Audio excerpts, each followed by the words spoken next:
नमः पार्वती शिवपुराण भगवान की जय. लाडकी पार्वती हिमवंताची पाठवणी करताना मुलीचं आणि वडिलांचं नातं खूप श्रेष्ठ सांगितलं बघा. मुलगा आणि मुलगी दोन्ही बाहेर शिकायला जेव्हा मुलाचा फोन येतो वडिलांना तेव्हा मुलगा काय म्हणतो, बाबा फी भरायची राहिलेली आहे. पहिला शब्द. मुलीचा जेव्हा फोन येतो तेव्हा मुलगी म्हणते, बाबा जेवण केलं का, जेवण केलं का, गोळ्या घेतल्या का, शुगर तपासली का. मुलाचं लक्ष बापाच्या नोटावर आणि मुलीचं लक्ष पोटावर. मुलीचं आणि वडिलांचं नातं खूप श्रेष्ठ सांगितलं. ज्याला मुलगी आहे ते खूप भाग्यवान असतात बघा.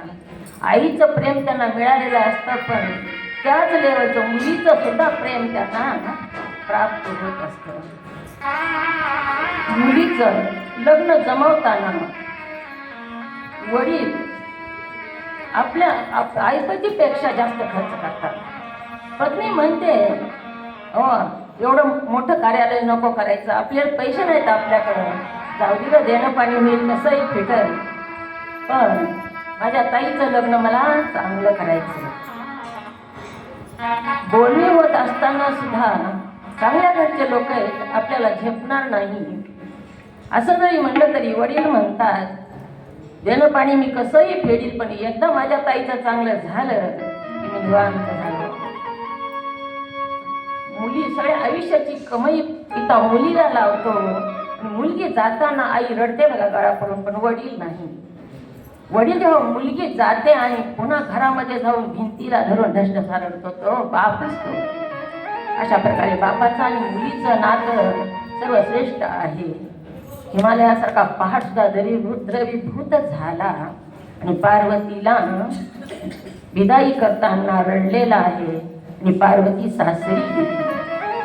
कैलास पर्वतावर पार्वती गेल्यानंतर बरेच दिवस झाले तरी सुद्धा पार्वती आणि शिव परमात्मा खूप दिवस एखादा 1000 वर्षे एकत्र राहिले, परंतु संतान काही झालेलं नाही.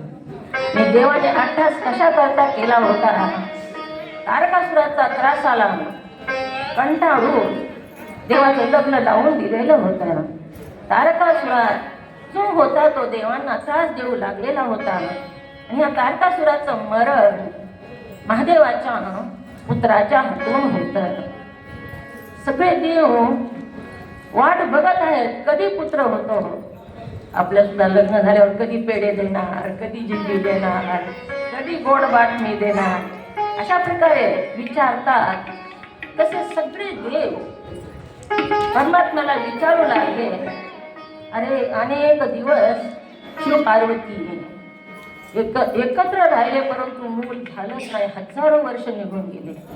देवांचा त्रास कमी व्हायला तयार नाही. तारकासूर जो होता तो जास्तच त्रास देऊ लागला.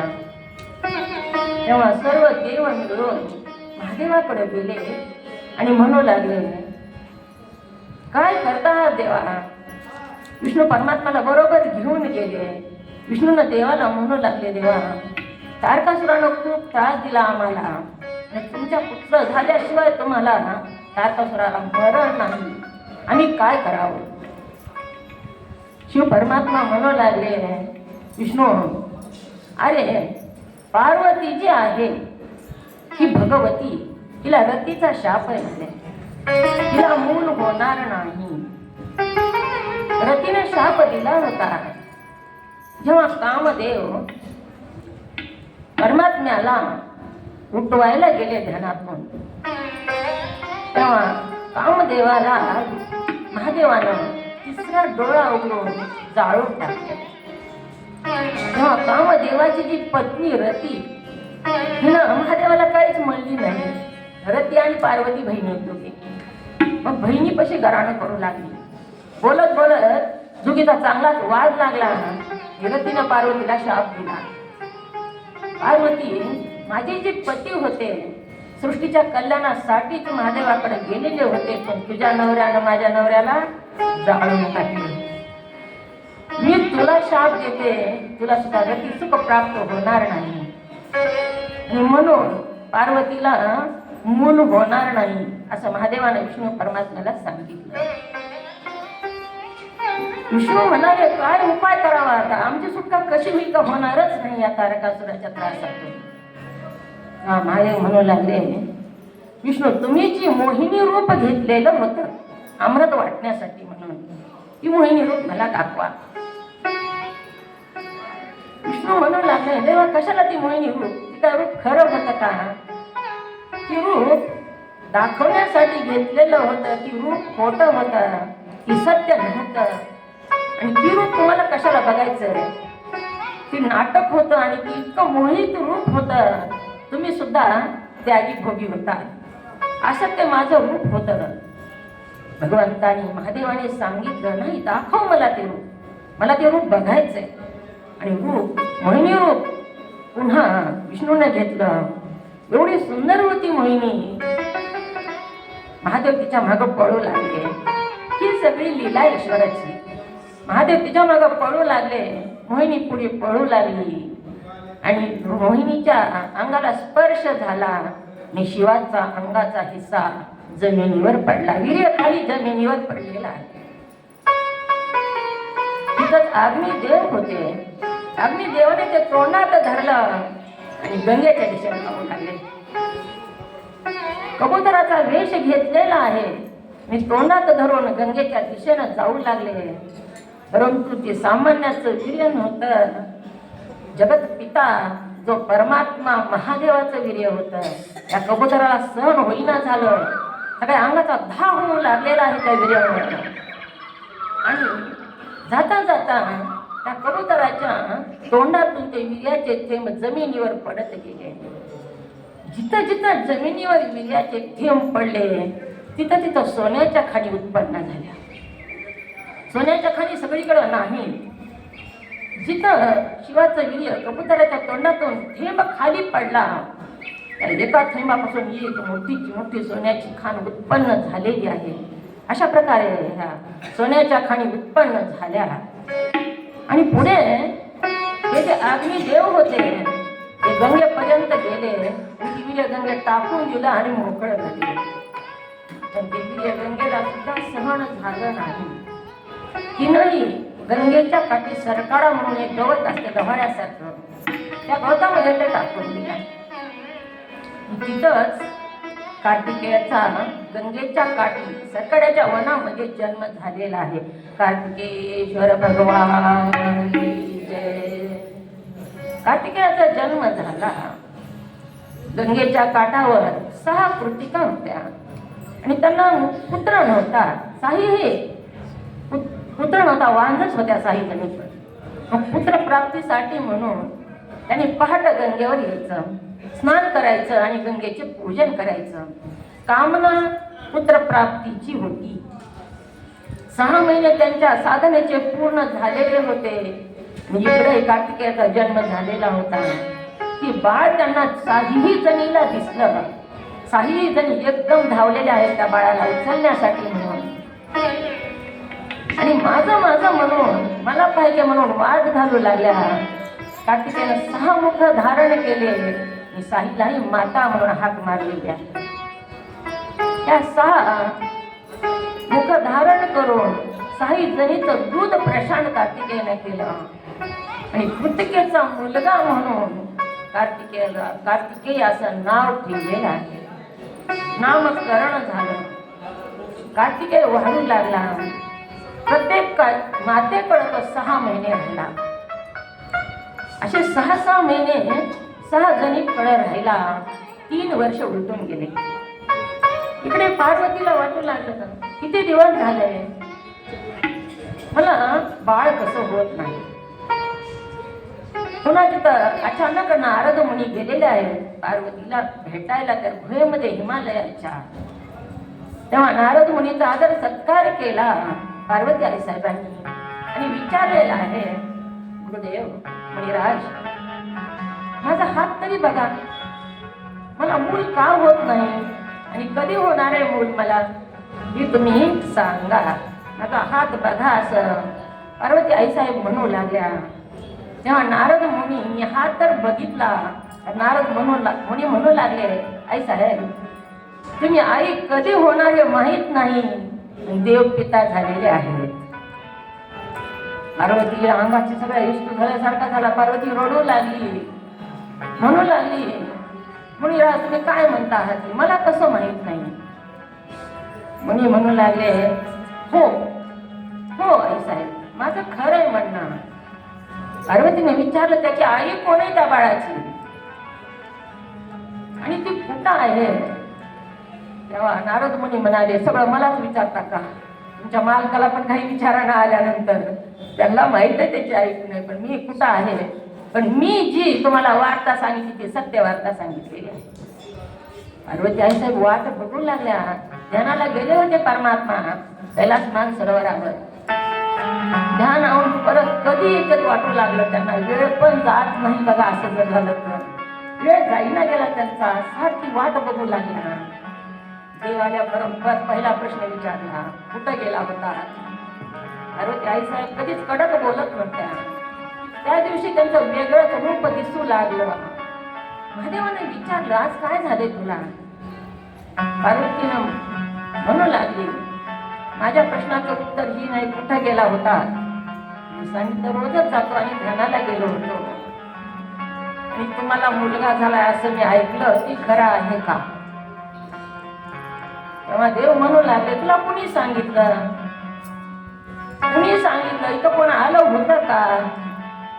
महादेव म्हणाले, पार्वतीची समजूत काढण्यासाठी सौम्य आवाजात बोलू लागलेले आहेत, पण पार्वती कडक आवाजात म्हणू लागल्या, माझ्या प्रश्नाचं उत्तर हे नाही. मी तुम्हाला जो प्रश्न विचारला त्याचं उत्तर मला आधी द्या. तुम्हाला पुत्र झाला का.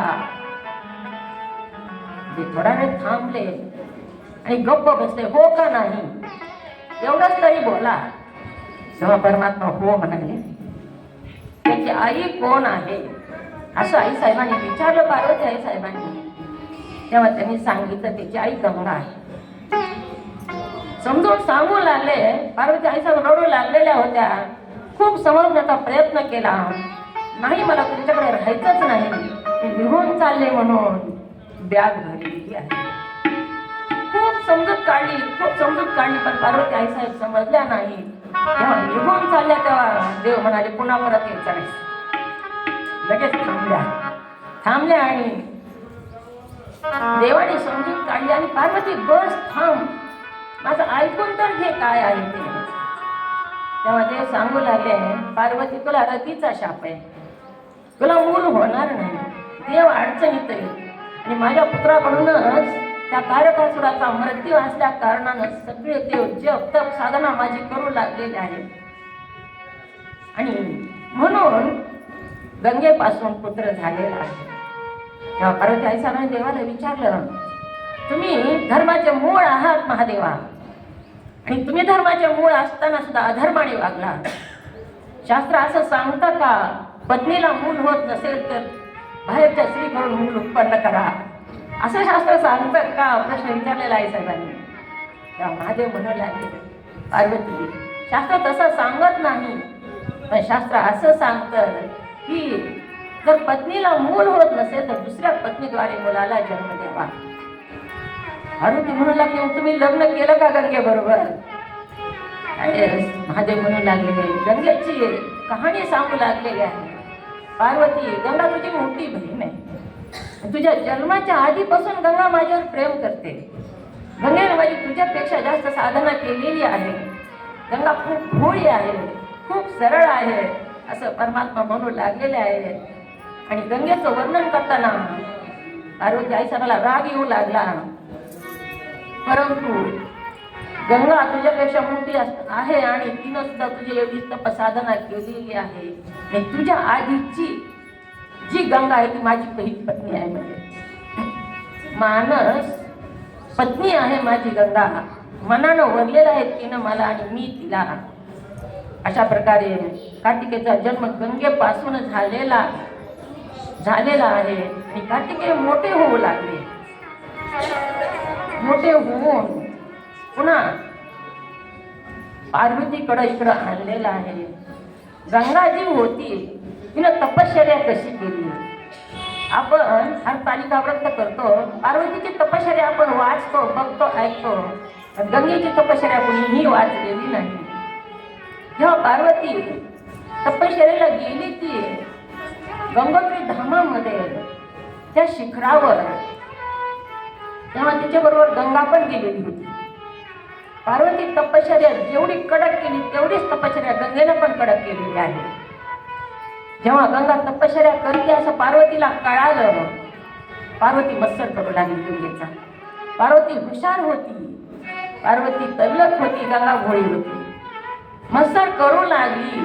एके दिवशी तिथं दुर्वास ऋषी येणार होते त्या गुहेमध्ये आणि पार्वतीनं दुर्वास ऋषीची पूजन करण्यासाठी म्हणून ताट तयार केलं. हळदी, कुंकू, फुलं, बेल सगळं भरून दुर्वास ऋषीच्या पूजनासाठी ताट तयार केलेलं आहे आणि गंगेनं पण ताट तयार केलं.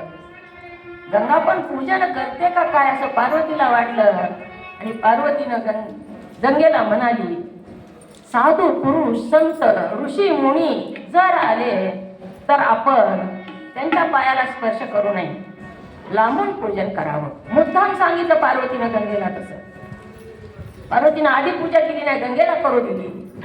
गंगेनं लांबून पाणी फेकलं ऋषींच्या पायावर, दुर्वास ऋषीच्या पायावर. दुर्वास ऋषी कडक होते, पार्वतीला माहित होतं. पायावर पाणी फेकून दिल्याबरोबर दुर्वास ऋषी कडकले. कशाचा माग आलाय तुला? लांबून पाणी फेकतेस माझ्या पायावर, जलरूप होशील. ही जल माझ्या पायावर फेकलंस ना की तुझा देह जलरूप होईल.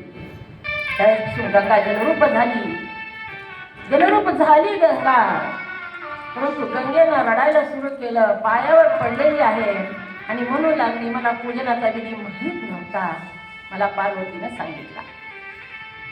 ऋषींच्या लक्षात आलं. ऋषींनी पार्वती तिथंच होती. पार्वतीला म्हणू लागले,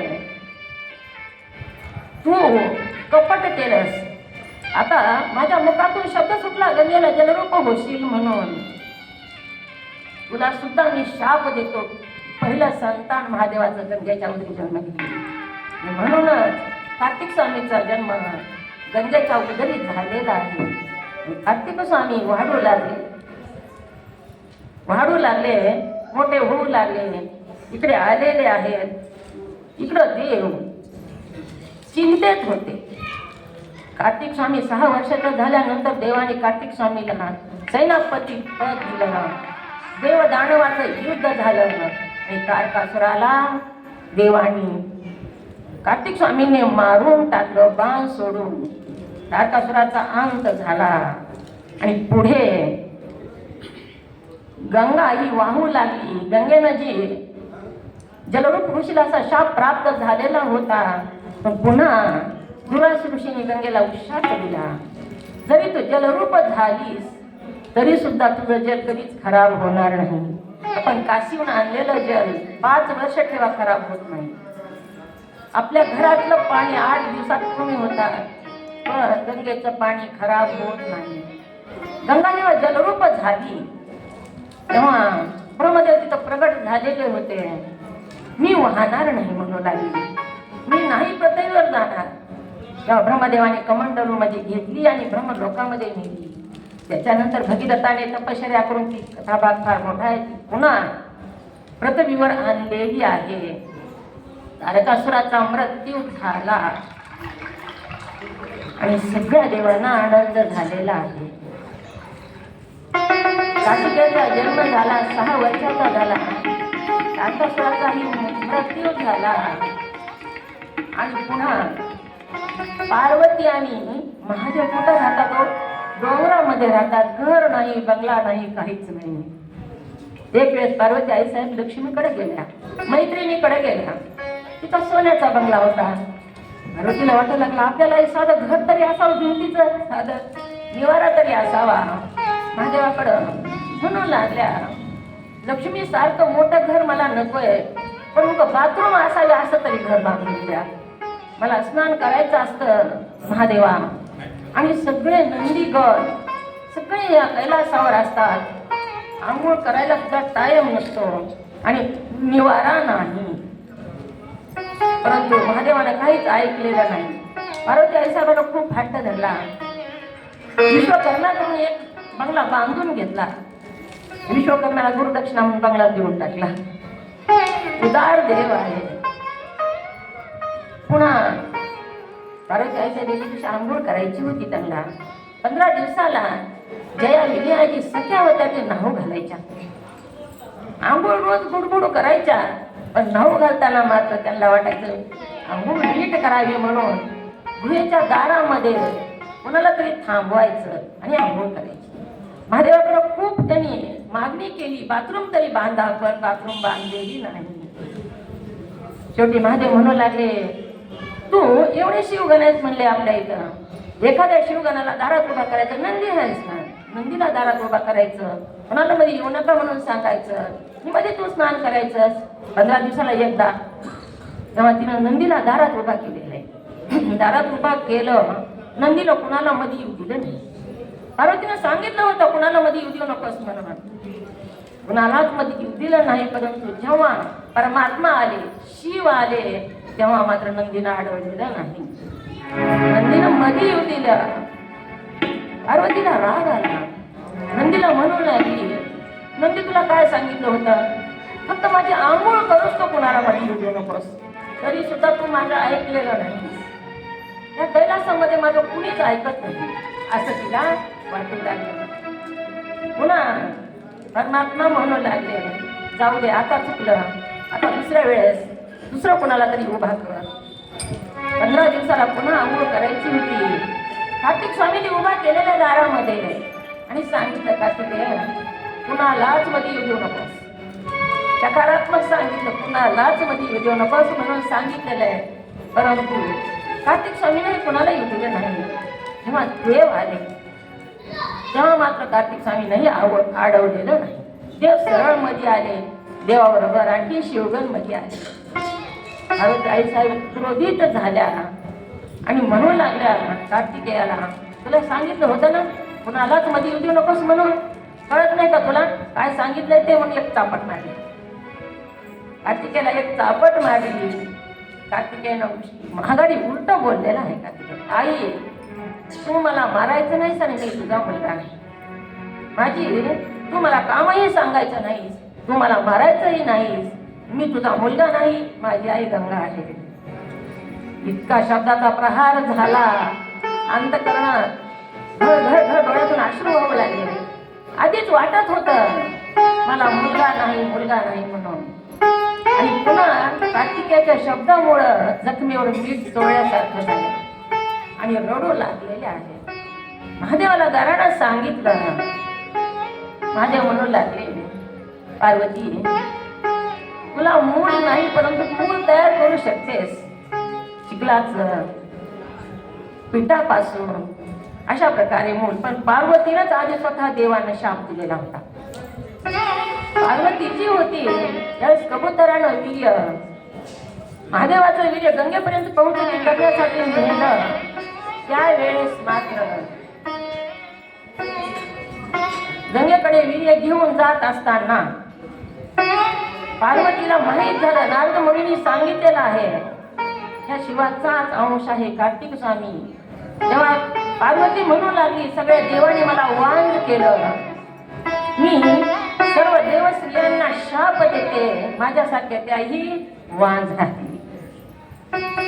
तेव्हा महादेव म्हणू लागले, पार्वती काय बोलते तुझी तुला कळतं का? अगं तू सुद्धा देवस्त्रीच आहेस आणि तू स्वतःला शाप दिल्यासारखा झाला. तुझी तुला बोलण्याचं भान आहे का म्हणून सावध केलेलं आहे. जसं बघा आपल्या प्रपंचामध्ये सुद्धा दोघं भाऊ आहेत, दोघाचा वाद लागला. एक भाऊ दुसऱ्या भावाला आईवर शिवाय घालू लागला. पत्नीनं हलवून जागा केलं म्हणू लागली, अहो कोणाला बोलतात, तुमची आई तिची आई वेगळी का, तुम्ही स्वतःला शिव्या देऊन घेतात. तसं तिथं झालेलं आहे. पार्वती आईसाहेबांनी देव स्त्रियांना शाप दिला, वांज राहताल म्हणून. महादेव म्हणू लागले, तू सुद्धा देवाची स्त्री असेल, त्याचं तुला भान नाही, क्रोधाच्या भरात तू शाप दिला आहे, ते तुला गेले आहे.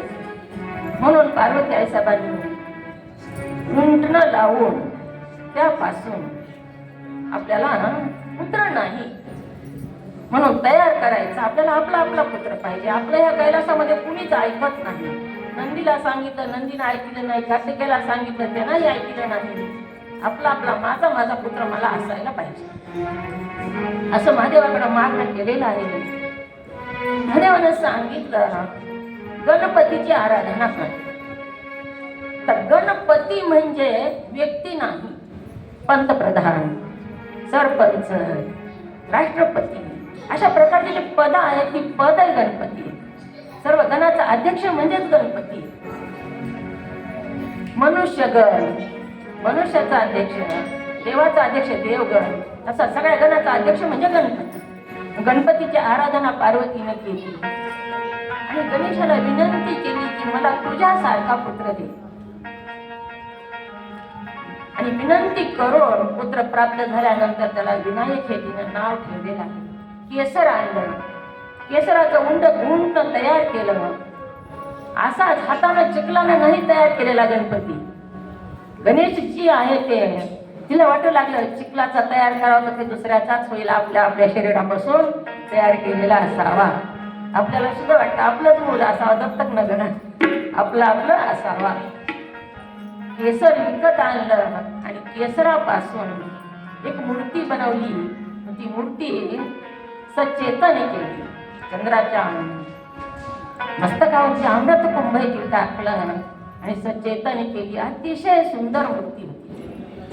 सचेतन केली आणि खेळू लागला गणपती. अतिशय आनंद झाला. केसरापासून तयार केली म्हणून गणपतीचा कलर केशरी आहे. केशराचं उंट तयार केलेलं होतं आणि ती मूर्ती बनवलेली होती. मूल खेळू लागलं. महादेव बरेच दिवस वर्षभर साधनेला बाहेर गेलेले होते, तपासाधनेला. ती परत आले आणि परत आले असताना नेमकं त्याच वेळेस आई साहेबाला स्नान करायचं होतं. गणेशाच्या हातात एक छडी दिली आणि सांगितलं दारामध्ये उभा राहा, कुणालाच आत येऊ नकोस, सांगितलेलं आहे. गणेश एक छडी घेतली आपली साधी बारकुशी, दारामध्ये उभारले. शिवगण आले, येऊ दिलेलं नाही आत. कुणीही आलं तरी येऊ दिलेलं नाही. विष्णू आले. जेव्हा महादेव आले तेव्हा महादेवालाही गणेशानं मधी जायचं नाही असं सांगितलं. तेव्हा महादेव म्हणू लागले तू कोण आहेस आणि तू मला माझ्या घरात जाऊ देत नाहीस. अरे मी ह्या घराचा मालक आहे, मी गिरिजेचा पती आहे, ही घर माझं आहे, तू मला अडवणारा कोण? गणेश म्हणू लागला मी माझ्या आईचा बाळ आहे, बस आईच नाही. त्या मंडपात एक लहान मूल येऊ द्या बघा. बारकुसं मूल आले 5 वर्षाचं आणि आपण सवळेत आहे. त्याला विचारलं हे पर बाजूला सर कुणाचं आहेस? की म्हणजे मी माझ्या आईचा आहे. त्याला दुसरं काही माहीत नसतं, निरागस असतं ते. गणेशाला महादेवाने विचारलं तू कोणाचा आहेस, कोण आहेस? माझ्याच घरामध्ये मला जाण्यासाठी अडवतो आहेस. त्या गणेशानं सांगितलं मी माझ्या आईचा आहे. तो बाजूला सरकून हटवण्याचा प्रयत्न केला परंतु गणेश बाजूला सरकलेला नाही. शिवगणाला आज्ञा दिली ह्या बालकाला हटवा, बाजूला काढा म्हणून. एक छडी हातात होती. असा म्हणजे शिवगणाला पराभूत केलं त्या गणेशाने. शिवमहापुराणामध्ये असं सांगितलेलं आहे ज्याच्या मस्तकावर आईचा वरदहस्त आहे त्याला कोणीच पराभूत करू शकत नाही. आईचा वरदहस्त, आईचा आत्मा अंत करण्याची दुआ ज्या बाळाने घेतलेली आहे, माँ की दुआ खाली नाही जाती, माँ की पदवार खाली नाही जाती. आई कधीच मुलाला शाप देत नाही, पण तो अंतकरण देतो बघा शाप. अंतकरण रडत, मग ती अंतकरणामधून सबसे बड़ी है माँ बदले, सबसे बड़ी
पक्षी होती एक, माँ की दुआ खाली नहीं जाती, माँ की गदवा खाली नहीं जाती. एक पक्षी होती झाडावर. आणि पक्षीनं बघा तुम्ही, चिमणी जी असते ते घरटं बांधते आधी, बाळाला जन्म देण्याआधी त्याची व्यवस्था करते. आणि जन्म दिला बाळाला, बाळ लहान होतं, आईनं बाहेर जायचं, चारा आणायचा, त्या बाळाच्या मुखामध्ये घालायचा पक्ष्याच्या त्या छोट्याशा. असाच काही वेळ गेली. एके दिवशी पक्षी आजारी पडला, पिल्लू जे होतं ते आजारी पडलं. आणि ते आईला म्हणू लागलं, आई तू जाऊ नकोस बाहेर. तेव्हा आई म्हणू लागली, नाही रे बाळा, मी जाणार नाही बाहेर, तुला सोडून जात नाही मी बाहेर. पण त्या पक्षाला काही विश्वास बसला, कारण आई रोजच बाहेर जायची चारा आणायला. म्हणून तो म्हणू लागला, आई रोजच तू म्हणतेस मी जात नाही बाहेर, आणि रोजच जातेस तू. आणि धरून बसलं ते पिल्लू आईला. तेव्हा आई म्हणू लागली, अरे खरंच जात नाही मी बाहेर, तू झोप, मी बाहेर जात नाही. तर त्याला विश्वास बसला नाही, म्हणून त्या पक्षीने आपले जे पंख होते ते फट जमिनीवर आपटले आणि फाडून टाकले. आणि आता मला उडताच येत नाही बाळा, मी बाहेर जाणार नाही, तू निवांत झोप. ती पक्षी झोपला. आईचे पंख फाटले पण बाळाला पंख फुटले. आईचे पंख फाटलेले होते, बाळाला पंख फुटले. तो पक्षी मोठा झाला आणि तो बाहेर विहार करू लागला. एके दिवशी मोठं वादळ आलं. ते वादळामध्ये ते झाड उन्मळू लागलं. आईचा विचार न करता तो पक्षी निघून गेला. एका फांदीवर त्या पक्षीने लिहून ठेवलेलं आहे, बाळा मला कधीच कोणत्याच आईला जगातल्या मुलाला धोका व्हावा, ह्या वादळामध्ये तुझा प्राण जावा असं वाटलं नाही मला. पण तू फक्त माझ्याकडं फिरून बघितलं असतंस तर मी आनंदानं प्राण सोडला असता. तुझ्यासाठी हे सगळे पंख फाडून टाकले, तू बाहेर जाताना माझ्याकडे वळून सुद्धा बघितलं नाहीस. हीच कधी प्रपंचाची सांगितली आहे, प्रपंचाचाच ही दृष्टांत दिलेला आहे. माता जी असते अशक्त होते. माया मंदिर हलले, लागे कळस फुटाया.